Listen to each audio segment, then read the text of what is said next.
this is a solo game that takes about 10 to 30 minutes to play, and this is not only a game, but it also aims to be a bit of an experience in mindfulness because it does incorporate a lot of aspects of meditation. But even if you're not interested in the whole meditation aspect and theme of this game, it still provides a lot of interesting decisions and strategy for you to explore. And the way this game works is that it uses a deck of cards and some tokens, and each of the cards are double-sided, with one side having some thought-provoking text that you can read and reflect on, and then the other side's going to have a stream that players are going to be navigating their tokens across. And the way this game works is that you're going to be starting the game out with a column of 3 cards, and then you're going to have the deck of cards available to you with the top card visible so you can see what's to come. You'll be flipping the bottom card to reveal the 3 paths that are available to you, and then you're going to be putting your own player token onto one of those paths to continue down to the next card. These paths will have different icons on them, which can indicate either gaining or spending one of those resources in order to take that path,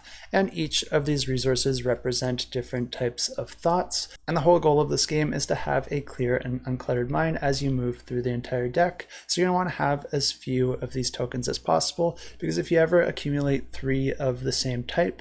any tokens that you gain after that, you gain a black token, which if you ever get 3 black tokens, you lose the game. But if you're ever able to completely remove all of your tokens, you actually gain a white token, which can be used later to get rid of a black token. Or if you have 1 of each color, you can also exchange those in order to get rid of a black token.